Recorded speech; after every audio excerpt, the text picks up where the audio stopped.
All right, hello. Welcome back to Live at SKATEYOGI.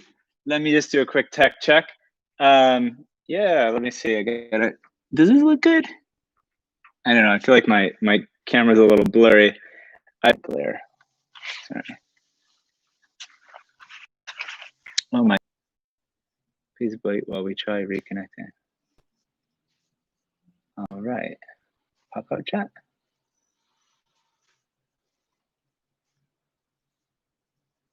Pop out chat. Nothing to see here. We popped out. Okay. Oh, cool. TJ. And then we've got a bunch of boards. If you didn't bring your own, you get all geared up, and then you go in back and skate for a class or a camp. We're really excited to be having the campers back here starting July 6th. This morning, we had our team meeting to review our safety plan based on the New York State guidance. And it's actually not too tricky because by design, our camp is pretty small. We like to do that. We like to keep the numbers small so that the kids get a really personal experience and that they get to meet everyone. So for a normal camp week, on a typical summer, we do 12 campers and 3 teachers. So it's a 4-to-1 ratio. And then we figure with 12 campers, that's enough where they can all get to meet each other, get to know each other really well. This year, we're going to limit it to 8 campers and 2 teachers. So we're basically just removing 1 teacher and 4 students from our normal mix. That gets us well below the 10 campers per group that the state guidance is talking about. And even when they talk about groups, that's like a camp can be much bigger with like little, groups of 10 or less. Our whole camp is 10, so it's going to be pretty smooth. I think there's not a whole lot different than what everyone's used to this summer, like wearing, or not this summer, this season with COVID and everything, people getting used to wearing masks and washing their hands over and over again. So I think everything should be pretty familiar that we're doing. And if anything, I mean, the kids are just going to be so excited to be in person, getting to see other kids. It's going to be really cool. I think even with with the masks that they'll have to wear if they're not able to distance, but they won't have to wear the masks throughout the whole day, just when they're not able to distance. And at arrival and everything, they will get their temperature checked and all that. So it'll be a little interesting, but I guess that's just something we're all going to have to get used to for the next couple of months, at least, as things start to reopen and we start to have all these new rules and procedures and things, screening, being asked these questions over and over again. But we're really looking forward to being back at camp. And I was on a call this afternoon.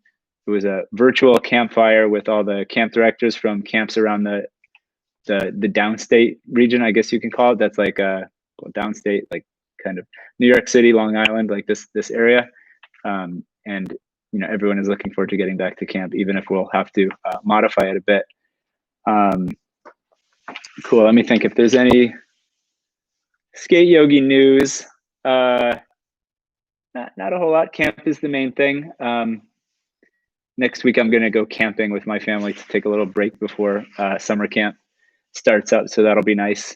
So we had our virtual team meeting today, and we're going to have a quick on-site this Friday to go through the like a mock setup for what it'll be like. I guess one difference will be that, normally we love to have the parents come and mingle and linger and hang out with us as we get the day started before circle time. But this summer, we're going to have to have them drop the kids off at the door because we need to minimize the number of people in the space. So we've got the space here is basically divided into 2 sections. This is the ramp area, and then everything else is the kind of the front area, the shop spot area. So with 8 campers, we're going to split them up into groups. We'll have 4 in the back, 4 in the front. We'll rotate. But really, most of the day, we go out and we're skating around at local spots and go into Prospect Park to skate around to get that street skating and nature and all that fun stuff. Yeah, so we're looking forward to that. For our Q&A today, we did put up a post in our Instagram story earlier today, asking in advance for any questions people might have. So we have a few of those. We have a few questions that were given to me by, I think they were just pulled from Quora, which is a website that has like a question and answer platform. So some people ask questions and some people answer them. So we thought it would be, sorry, I'm checking my phone for that, but I saw something else and I shouldn't be doing that. That's rude. Sorry. Let me just open up my text messages because that's where the questions are.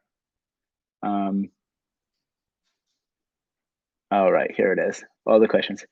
But the first question I would like to answer comes from a student of ours. Her name is Ellie. And if you did tune in last week, you might remember Ellie had the post of the kickflip that we put on Instagram after that, and then we shared it on our live here. And it's a nice slow-mo video of her doing a kickflip. Pretty good style, like on that. She lands it, like catches it with her back foot and down. You can see that it's something that she's been working really hard on, and it wasn't her first kickflip. She's starting to kind of like trim down the style. So Ellie sent a question to the Instagram post asking the question, saying, how long did it take for me to learn? Oh, hold on. Let me say it verbatim because I'm gonna mess it up if I don't. So I go here and then I go to, where do I look for it? I think it's right here in my messages. Oh, nope, I have to go. Sorry guys, this is a new feature Danny told me about. On Instagram stories, you can actually ask a question. So I think to see the answers, I need to go back to, where is it? Okay, so I got, oh, here it is, okay. Yeah, so it looked like this. There's me, and there's the question. And then I think all I have to do is like push this button, and then I get, oh, someone asked a question, but they didn't write anything. But then someone just left a comment that it was good to see them. And then, Ellie, how long did it take you to kickflip? Okay, how long did it take me to kickflip? I got to kind of like think about this a little bit ahead of time. And I think the answer is it took me one summer of nonstop skating. It was after my freshman year in high school. I had just gotten a skateboard, I think probably that June. And all I did that summer was skateboard. I would wake up, eat breakfast, and I would put the skateboard on my back and ride my bike to the downtown. It was kind of a suburban area. So it was like where the strip malls are, like behind the strip malls. And I would skate with my friends all day. And then I would go home, eat dinner. And after dinner, there was like a little, like an entrance to a park, but the park closed at sunset. So basically that entrance area was like a pretty smooth road. It was like my own little private like skate flat ground spot. It was like even better. Oh, what's I always loved like during that time, sometimes that's like when I have breakthroughs or I would just like know how to do. And my friends would all be like, oh my God, like, and I would tell them I learned it that night because I was like obsessed, or I don't know, obsessed is a bad word, but like super passionate and like really into skating. And when I first started it, all I wanted to do was learn tricks, skate, learn about skateboarding. So I would just get my the Thrasher magazines that I had and just tear them apart, and like videos, we would watch videos on VHS and just like pause it and rewind, pause and rewind. And so the kickflip was probably by like the end of August of that summer. And I remembered it was actually in that area next to my house.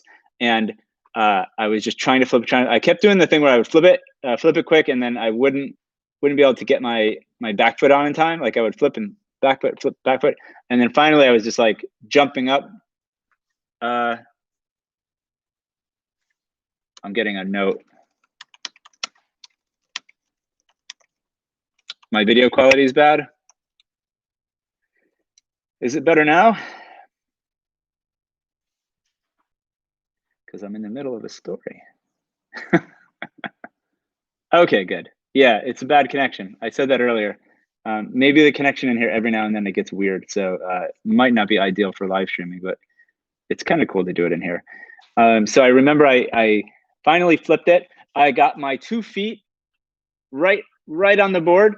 And then a split second afterwards, I slipped out and fell, but I fell and like it just immediately shot out. I don't think I was expecting to land on it, but it was the happiest fall I ever had because I knew from that point I could get both feet on the board, and I just had to work on my timing. It was probably the kind of kickflip where my back foot was all the way back and I had just like my toe on the board and I would flip it real quick, but I got on it, and then eventually I got it. But I mean, honestly, I think at least in the first year, like kickflips were tough. I would try them. Sometimes I liked to, once I had that, I think I would like to try doing it off of curbs or even off of in one of the plazas we skated, there was like a 2.5 stair. So you could call it a 3 stair, but it really wasn't. And we would just huck stuff off of it, like things we didn't even know how to do. I would just try to do kickflips off of that. And yeah, I think during that first summer, just to kind of think about like the progression, because I mean, we were really skating with a lot of like my friends, we were all at about the same level. So we didn't have anyone like much better to kind of like gauge against. I think before kickflips, I was getting like ollies, ollie up onto a curb, like kind of hard. Frontside 180s, I got pretty early on because I kind of figured out the twist thing. Shove-its, but really like shove-its, my first consistent shove-it was a fakie shove-it.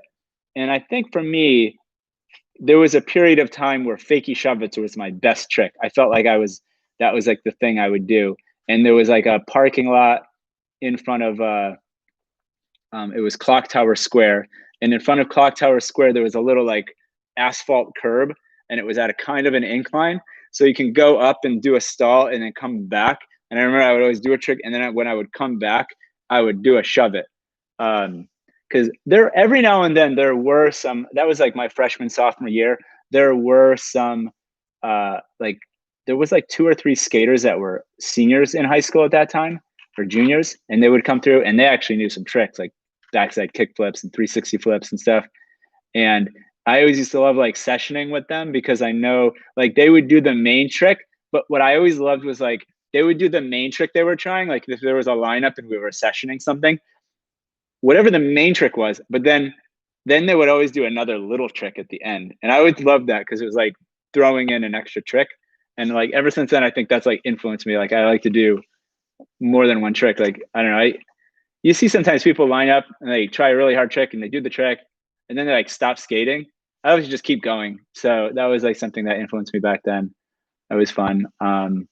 And, you know, on a similar topic, so I think kickflips I learned easier. So Frank, if you're still listening, you asked, what do you think is easier, kickflip or heel flip? I learned kickflips first. Like if you want to say like technically heel flip, just, sorry guys, I'm going to get fuzzy for a second. If I'm getting weird, just keep listening. The connection said it was weird. Yeah, so heel flips, let me get some water. Yeah. All right. Oh, and I have these earbuds in, so I could just keep talking. Yeah, I think like for me and a few of my friends, we had like a heel flip moment, and it was also like maybe trendy, like late 90s or like kind of mid 90s. Like a heel flip was like pretty cool. Like I don't know, nowadays I feel like heel flips don't get it like as much. People do heel flips or like switch heel flips, but yeah. So I would say when you're first starting out with kick flips, give as much attention to heel flips because you might actually find that a heel flip flips easier. You have more control of it. The flip trick that I probably was most proud of, and maybe this is like kind of funny now, like looking back because it wasn't a thing back then, but varial kick flips were easier for me to land than straight kick flips for a while. And I think, you know, a varial kick flip is when you do a kick flip and a shove it at the same time. And I think somehow the scooping motion helps you actually, it helps the board flip and keep it under control. So like if you think of like sometimes like if you're doing a kick flip, it has to flip straight and you have to stay over it. But with a varial flip, you're kind of scooping and jumping forward so you can kind of anticipate where it's going to be.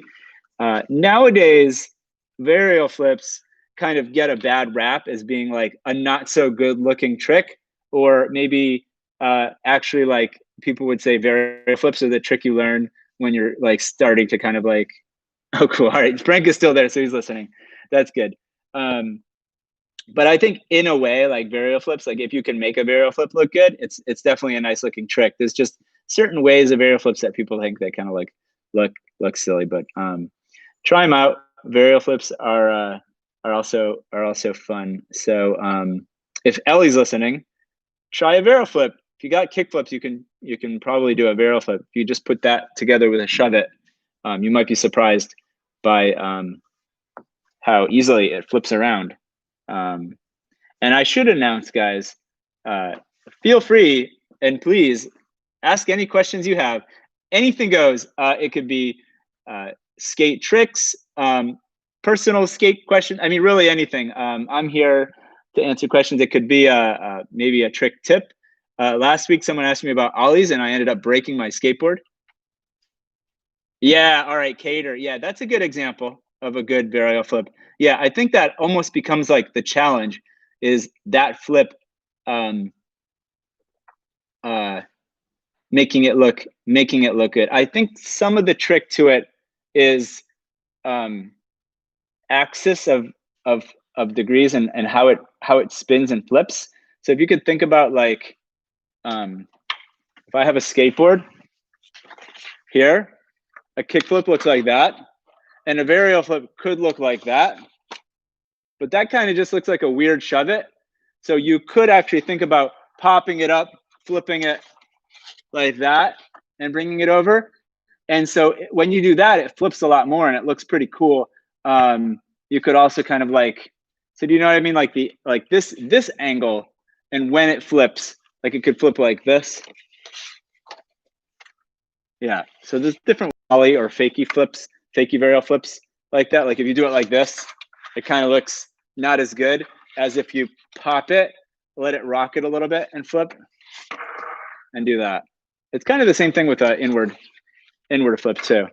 Because we kind of like talk about flip tricks in 2 dimensions, but there's really a 3rd dimension where a lot of the style can come out. Yeah, all right, cool. Frank gets it. Awesome. Thanks for chiming. It's nice when I get the feedback like that, Frank. Like otherwise it's just here I'm talking to myself. But yeah. How did the Labor skate shop start? Labor, his name is James, and he's a really cool dude. I don't know like the behind the scenes of how he started the skate shop Labor. It's definitely been one of the cool like core shops that's been running for a while. And you know, when you talk about core shops in New York City, probably before Labor in Manhattan, it was like Autumn. And what else? I mean, I guess at one point in time, Supreme was even a core shop, although I think now you would kind of consider it more of like a, I mean, it's still a skate shop, but it's also a fashion brand. So they're kind of like in between both worlds. In Brooklyn, like KCDC has been holding it down for a long time. But I guess I can take that question and say, how did the SKATEYOGI skate shop start in NYC? That I have a little more experience with. I could say that it started like at the very beginning, back in 2013, as an adult skateboarding class that I taught up at Brower Park in Crown Heights. And I would drag a bunch of skateboards up there, and just, you know, if I had 1 or 2 students show up, I was psyched. I did that for like a few months, and then I started getting some questions about offering a skateboarding class for kids in the neighborhood here in Prospect Lefferts Gardens. And it's just so happens that on the live stream today in the chat, we have one of our original students, Frank there, who's been asking some questions, was in that first class back in 2013. So that was 7 years ago, Frank. Yeah, it was it's like half a lifetime for you. And then after that first year, we needed, because we're in New York City, we have the elements.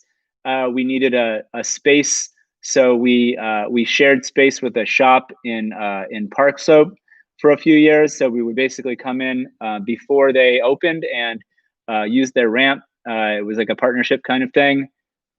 like a roommate situation. That's how we always described it. Like we were like a roommate crashing on the couch and chipping in to do that. And it was a good situation for a while, and then we kind of outgrew it. And so then in 2016, we opened up our space here in Prospect Lefferts Gardens, right around the corner from where those first kids classes started. And just give you a quick, because I like to do this, I'm sitting in the same place. So here we are in the shop space. So yeah, you can ask any questions about what it's like to run a skate shop. I'd be happy to answer that. And I can just give you guys a little bit of perspective. Take you outside for a second. Here we are. Got our falafel place next door. That's our storefront. And there's Empire Boulevard. We got our I remember when we got that sign, we were really stoked. And then that's a view up that way. I better get in though, because I'm not wearing a mask. We get a little view. That big building back there in my background is the Ebbets Field Apartments, and next to that there's Jackie Robinson Playground, which is a nice skate spot that we go to, and then Prospect Park is just one block that way. Block and a half. It's a block and a half. Yeah, so we have a full service skate shop here with only hard goods. We limit it to skateboards, skateboard components, and safety gear, just because the shop space doesn't have a huge footprint, and we're really more about the classes, but we definitely have a good amount of traffic for skaters in the neighborhood that might need to stop in for a sheet of grip or some hardware or a new deck. Yeah, so that's where we are here. Cool. I'm gonna go to the phone for a couple of questions. Let's see. Maybe I don't want to pick a question, so I might just answer them in order. That way I don't get to cop out and not answer some. And then I think I'm gonna skate a bit, so you can do any trick requests. Maybe if you want to see something or have something explained, I would probably like to do more ramp stuff, but I could probably try to do some flat ground stuff. No promises that I'll be able to land it, because my foot's been kind of funky lately, but I'll try my best, and I'll try not to break my board.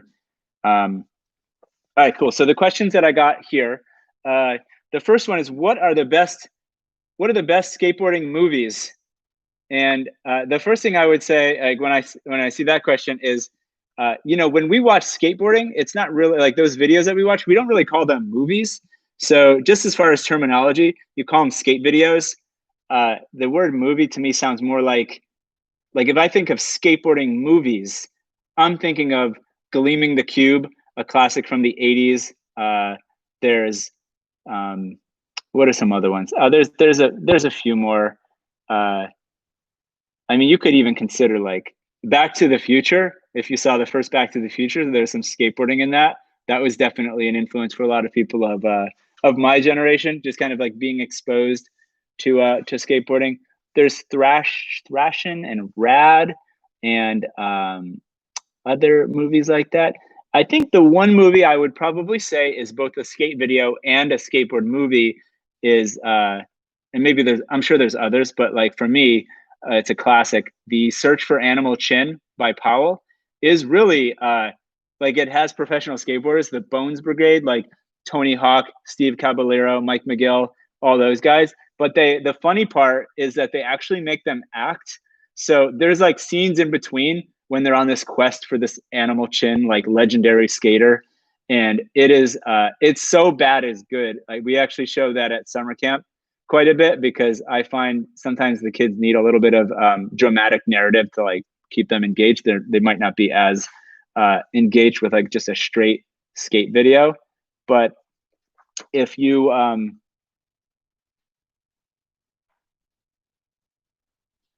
is that a book, Frank? The Mutt? I haven't. Maybe I should. I should see if I can get that. Thanks for the recommendation. I have seen Rodney Mullen's TED Talk and a few of his talks.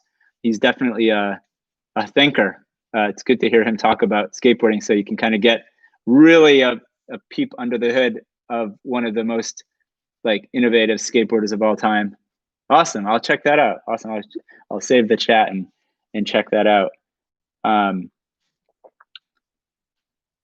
Oh, it's his autobiography. Cool. I'll read that. I'm sure he does I'm sure he like explains it. He loves explaining things and he's very cerebral. He's like I don't know. He was definitely like a good candidate for a TED Talk because he's kind of that kind of guy. And he has like a very like innocent genius quality to him. So so that's cool. There was like there was a movie on the Bones Brigade if you're interested in that. I guess Dogtown and the Z-Boys was a documentary, but I think there was also a movie. And then just as far as like skateboarding videos, like if you were to say what are the best, I don't like the word what are the best in a way. I think it's like personal opinion. And it's also like maybe what era you're from and whatnot. But for me, early on,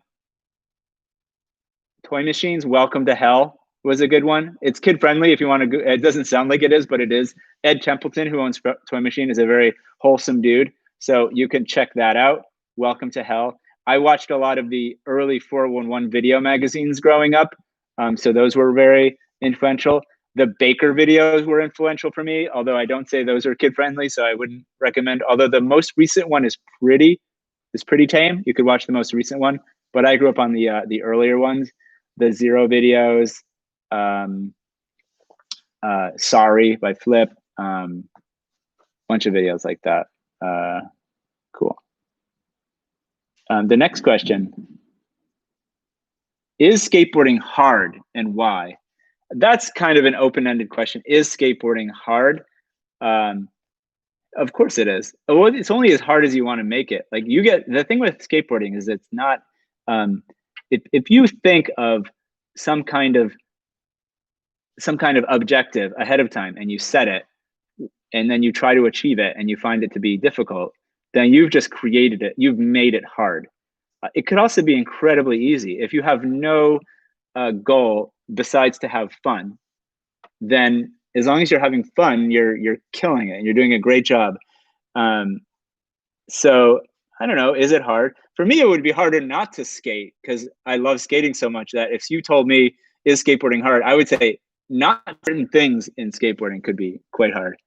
All right, what's up, Corinne? Thanks for tuning in again. I'm just going, if you're just joining us, I'm going through a list of questions that we had on Quora, but please ask any of your own.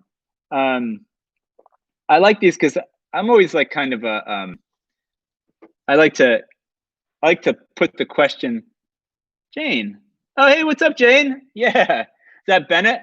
What's up? I'm doing a Q&A. So guys, if you're just tuning in, ask away anything. It could be a question, any questions about skateboarding, anything you want. It could even be like a demonstration of a trick. I've got the space here. I kind of feel like I'm just answering some questions we have kind of we pre-selected from Quora. That looks cool, and I'm just going down them like in a row. So I'm getting some fun questions. Let's see. Oh, cool. All right, that's what I thought. Good to see you virtually, dude. Ask any questions. We've got a few people on, so it's great. Let's see. I've got some questions here. Why do some consider skateboarding a sport? All right. I like this question. Why do some consider skateboarding a sport? I would say, why do some consider skateboarding a sport? Sometimes when I'm asked a question, I like to just like define it and figure out like, well, what do you mean like skateboarding a sport? Like, how do you define sport? Let's do that. Because I kind of know what I'm gonna say, but I just want to get the definition of sport.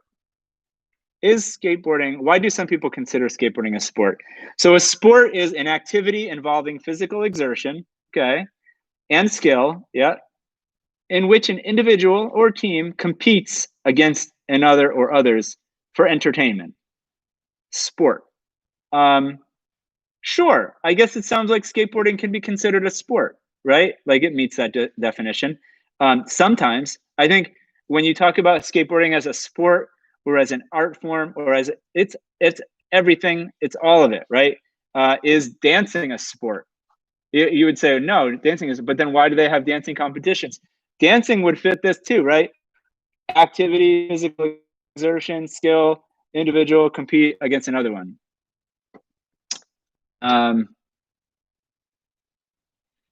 I'll get to that one in a second. Yeah. So I would say, is dancing a sport? No. But is dancing something you can make a sport of? Sure. I mean, I played just the other day, I played Danny a game of skate. So I guess we were competing against each other for entertainment. We were having fun. So yeah, it's I think that it's both a sport and it's not a sport. I think it's inclusive but not exclusively one thing or the other. I think sometimes people say it's a lifestyle, and it certainly is that too. I think it could be, you know, all of the above. Can you do skate for a number of different things? Is skating a meditation? Is skating exercise? Is skating a waste of your time? Sure, it's all of that. I think it is what you define it to be. So that's how I answer that question. Is it an art? I think it is, absolutely. Let's see. All right. Corinne asked a question. Sorry, I'll get to you in 1 second, Bennett. I'm going to define art. Whatever Google says art is, who's to know that Google is the expert on this? All right, art. The expression or application of human creative skill and imagination. Yeah. Oh, and then typically in a visual form, such as painting or sculpture, producing works to be appreciated primarily for their beauty or emotional power. And then also various branches of creative activity. So typically doesn't exclude. So basically the expression of human creative skill and imagination. Yeah, definitely. Skateboarding is an art. If you are getting, you just did a shove it, awesome. We're getting a play-by-play from one of our students. That's awesome. Yeah, I think if you define it like that, skateboarding can definitely be an art. I think it's more like where you're coming from with it, right? Like if you're reading the book about how to do the trick and you're following it to a T, and you're trying to and you're not, I mean, maybe you're not using any creativity whatsoever. It's kind of like the equivalent of copying a paint. Spotty connection. Oh yeah. All right. Sorry guys. We are experiencing momentary turbulence. Please return to your seats and fasten your seatbelts. All right. I think it's better now. Maybe. All right. Where's my participants? Did I lose participants? No, they're there. I've got some participants. Okay, cool. So Bennett, I really wanted to learn how to do dark sides because I thought they were really awesome, especially in the early 90s. It was you would watch Hocus Pocus and Blind Video Days, and Rodney Mullen was doing these crazy dark side moves. And I never successfully landed one.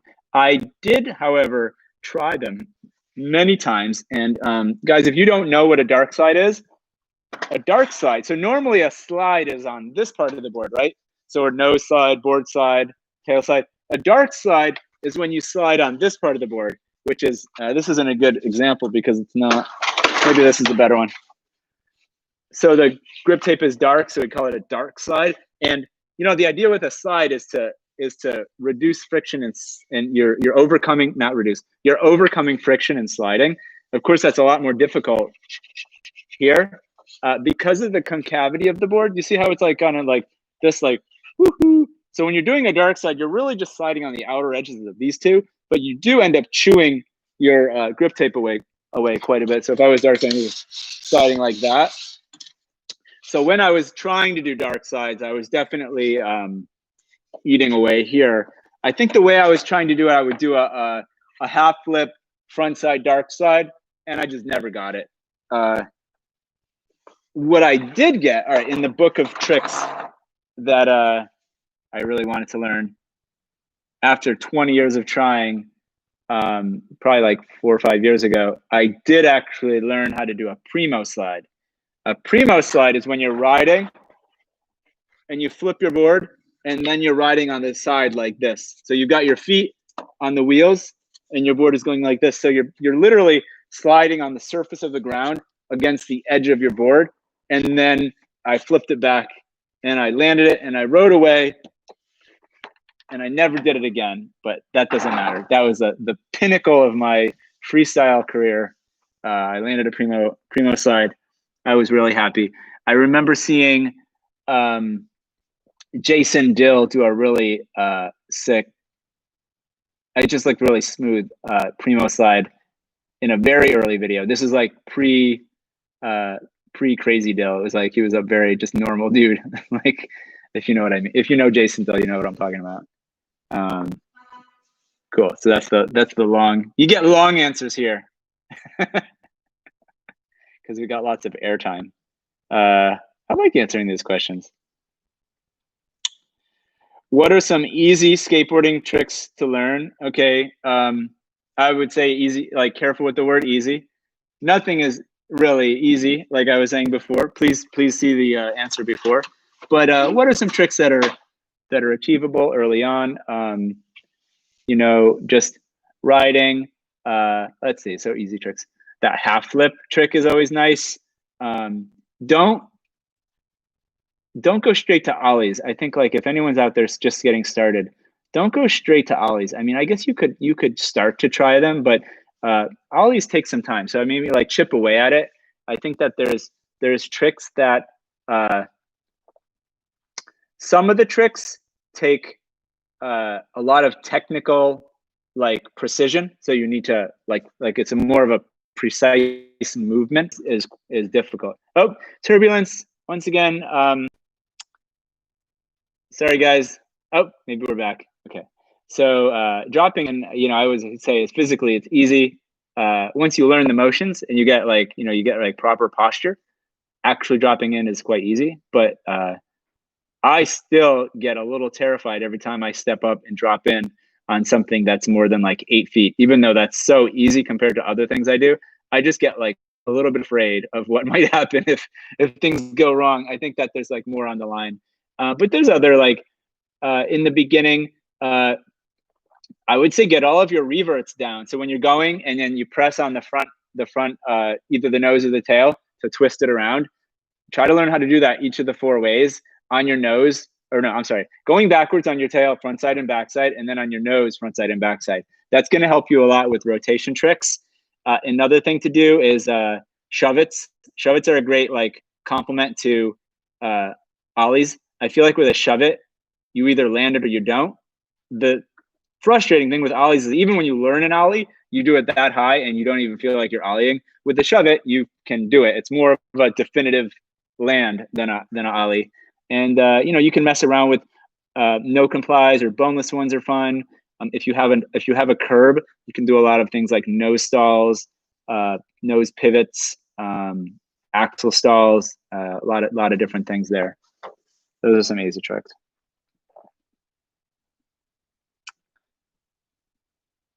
I'm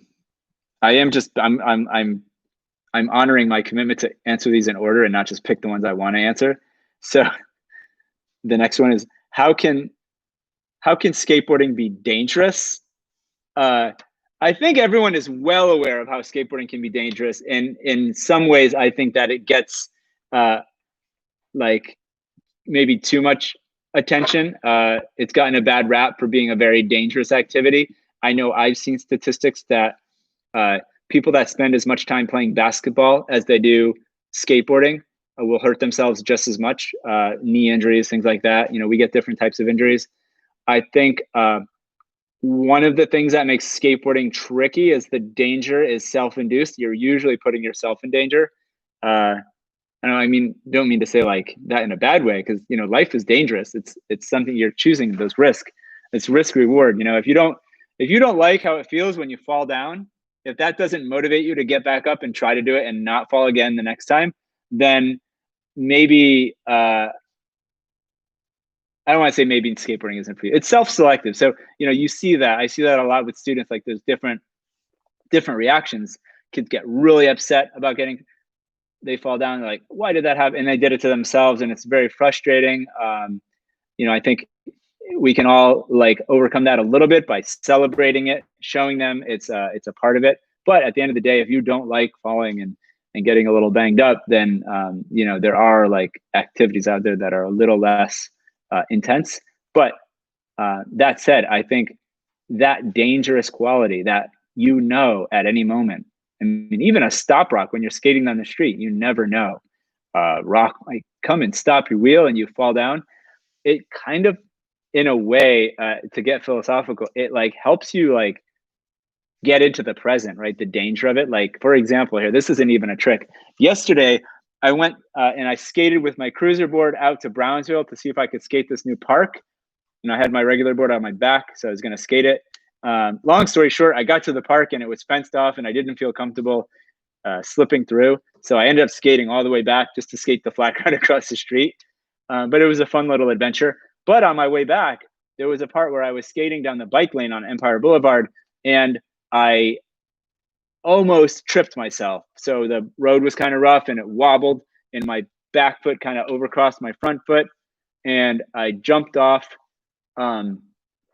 Something happened where I kind of like reacted right in the moment and I totally just, I like jumped and boop, boop. I was like a cat. I landed on my feet and I was good. It was all good. I grabbed my board, I waited a few minutes and then I just kept skating. But that moment, which happens quite often on a skateboard, helps to kind of bring you right back to the moment. And I'll tell you, like after that point, it brought me right back. If my mind was wandering at all, I was like right there. It's that sense of urgency, that sense of potential danger that makes like every moment on a skateboard, like at least if this is like your thing, that makes it a little more precious. That you're kind of like taking that inherently. And then through those falls, you learn, right? They say like you learn more through failure than success, right? So on a skateboard, you fall, you hurt yourself, you get back up. Maybe you don't hurt yourself too bad. The next time you fall in that same way, something kicks in. There's a synapse that's been sparked, and maybe you put your foot back just a little bit more than you did last time. And the next time, you know, you're going to be able to either roll it out. If you watch a skate video and are able to watch the slams, you'll be surprised. Like, how do they go down a rail and they fall? But somehow they're able to like fall in a way that doesn't actually like seriously injure themselves. It's that presence of like cumulative experience that builds up to it. So, skateboarding is, what was the question? How can skateboarding be dangerous? Yeah. I guess you can also like to kind of like the intent on that question is you could also calibrate your danger level. So like, for example, I used to skate handrails when I was a teenager. I think I did my first one when I was in my junior year of high school. And I was like, the next day I felt like I was on cloud nine. I board slid like a 6 there, but I felt like so great. And for a few years I would skate handrails. Nothing like too crazy, but then one day I dislocated my ankle doing one and I decided after that it wasn't really worth the risk. So it's risk reward. So you can calibrate like the type of skating you do, whether you're jumping down big sets of stairs or not. It's up to you. It's your own choice. Or if you're skating giant ramp, that's another thing for me. Like I love mini ramps that are like 4 feet or lower. Some people love, you know, bowls or vert ramps. It's all up to you. This question, where is the best place to buy shoes for skateboarding? Generically speaking, I would say at your local skate shop. A lot of the skate shops in New York City are either not selling sneakers or they're not open. We don't sell sneakers. It's just too much inventory to worry about. So I would say KCDC has a pretty good selection of sneakers. If you want to get a pair of sneakers, you should check out KCDC. Or you can go like, I don't know, you could either, so this is the trick. You could either go, or the question, the conundrum, you could either go support a local shop like KCDC and buy Nikes or Adidas or whatever else I'm sure they have like the core brands too. Or you can go online and like buy a pair of like core sneakers, like skater owned, like there's not even too many anymore, but I like Americas. That's my choice. I'm wearing some or Vans. Vans are cool. Andrew Reynolds. I just don't like Vans personally. I have nothing against them. I'm wearing some Andrew Reynolds You can't really see. I don't want to stretch that. I'm wearing some Andrew Reynolds right now, and he no longer rides for America, so I better stock those up because I won't be able to get him anymore. He rides for Vans now.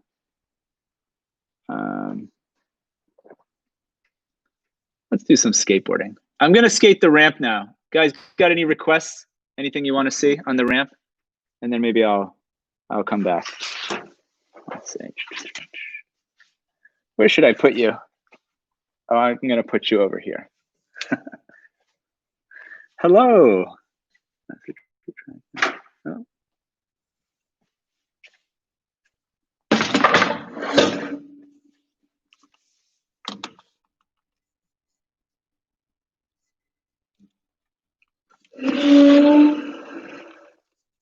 Oh, that's pretty good. Oh yeah.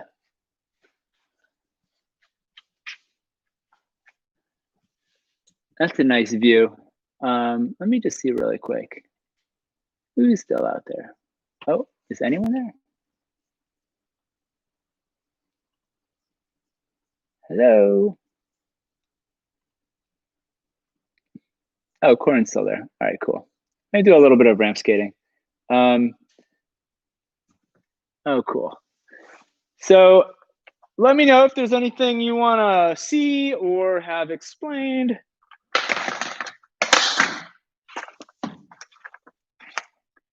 I did that for the Skate for Black Lives and Push for Peace. That was happening this weekend. That was a really good event to participate in. So I got my earbuds in so I can talk to you, but I'm not near the thing. Woo!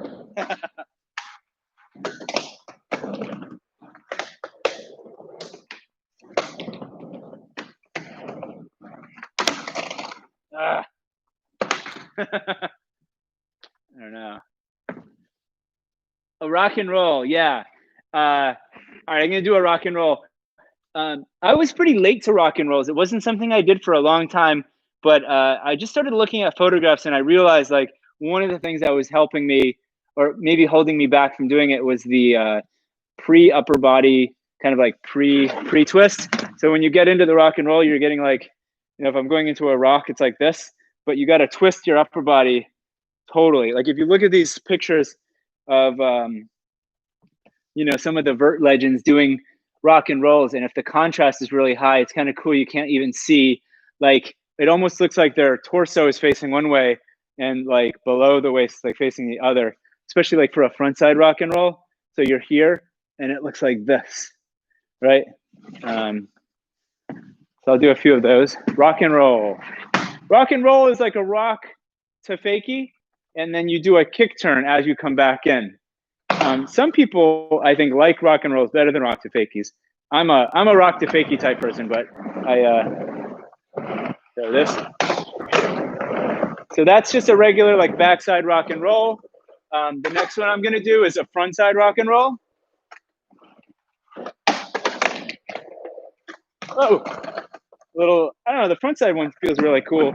This one is I'm gonna do a switch frontside rock and roll. Yeah, nice. And then I'll finish it up with a switch backside rock and roll. Oh, almost got that last one.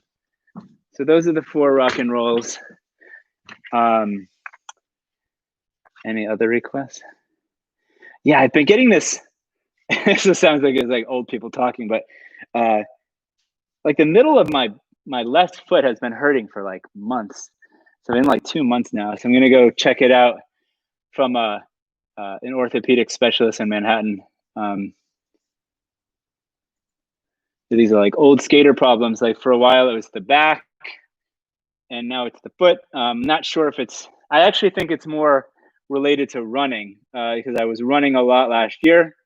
Then I took a little bit of time off, and then during the whole like shutdown, I got back into running as an exercise, and I think I got ahead of myself and started running a little bit more mileage than I should have, and I might have done something to my foot. It's kind of weird because I can still kind of skate on it, I've kind of like done not skating on it because I just need to skate.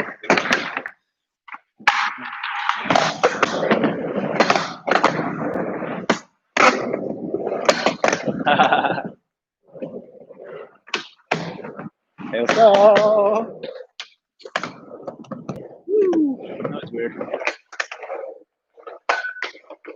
We'll do a little fakie pop over here. Fakie pop. I think that's all I got. Thanks. I think that's all I got for today on skate on the ramp. Woo. Maybe I skated more than normal this weekend. Doing those skate marches. They weren't too long, and but it's more skating than I've been doing for a while. Have you done sitting on your toes? Oh, yeah. So, yeah, you know what I think I'm gonna do is that's a good question. There's probably things like that that would help. I like to mix up the Western and the Eastern approaches to things. So I'm gonna go, and I think my appointment's like next week. I'm gonna have it x-rayed and get a little bit of a consultation as far as like what's happening. And then once I know that like this is kind of the thing, like when I was younger, I would hurt myself and you just like wear a wrist guard for a month or two and then it would heal up. Those are probably all fractures. Now that I'm a responsible adult with health insurance, I actually do go and get things checked out. And so my only worry is that if there's any kind of like fracture or anything, I want to know if there's like any like adverse things that I should, not do. But if they prescribe physical therapy, I will look at that. I will look into that. Yes, skate yogi style. Totally. Yeah. I mean, that's the whole thing. One of these questions, we only have 3 minutes, but we're talking about like, I just think it was like it was the next question was like, is skateboarding good exercise? And I think skateboarding is great exercise, especially if you're doing it the way I was talking about earlier in the call about, when I was younger, like all day out there skating. But I think it's not maybe the most well-rounded. So I think that like the whole thing with skate yogi was literally like, I'm going, I like been practicing yoga for quite a while, like since we moved to Brooklyn about 15 years ago. And I've been more of like an off and on kind of like, maybe if I'm skating more in the summer, I won't do yoga as much, but like in the winter, it'll kind of like, it'll flip. It's like yin and yang. But I do think that kind of they complement each other very well because yoga is maybe more like intentional and like elongated. I also like Tai Chi for the same reason. Sometimes my yoga was actually Tai Chi and not actually Hatha yoga. Just as something like skateboarding is very like quick bursts. Like even when you're out skating, it's not like a continuous output. You're just like, it's like these like very quick, like, psh, it's like explosions. I don't know why I started talking about this. Yeah, skate yogi. I mean, it says it on my shirt. It makes a lot of sense. And then, at the end, they are both very similar, I think, in terms of the mental space, the connection of the mind and body required. So, they're different physical expressions of our mental, whatever. I don't know. I can't think of anything cool to say like that, but at the moment, but yeah, because sometimes you might I remember that like my first bad injury, I broke my right ankle that first summer. At the very end of the first summer, I got a spiral fracture on my right ankle, and as I was healing, that ankle was I'm regular foot, so that's my popping foot. That ankle was still pretty weak. So as I healed up to be able to skate again, that's when I learned some switch tricks. And some of those tricks I learned in year 1 of skateboarding, skating switch, because my right ankle was fractured, are tricks to this day that are like some of my most comfortable. So I think we adapt, and it's good to have multiple means of expression, you know, to diversify it. And whether that's within skateboarding or out, yeah, I think it adds to the, there's a question about if skateboarding was useless, and I was going to go on and on about how, like, yeah, skateboarding is useless and so is everything else. But that, like, its uselessness is what derives its meaning and its actual usefulness. I don't know if that makes sense, but I'm going to leave it at that one. That was a good one to think on. Guys, thanks for joining. It's 6 o'clock, so I'm gonna tune off. Next week, I'm gonna be in a tent up in the Finger Lakes right at this time, so we will not be doing the live, but I think we'll go on the week after. Check our Instagram, Facebook, newsletter, or whatever. We'll put out the announcements. And but until then, guys, have a great rest of June, and I'll see you next time. All right, thanks. Peace. Later, guys.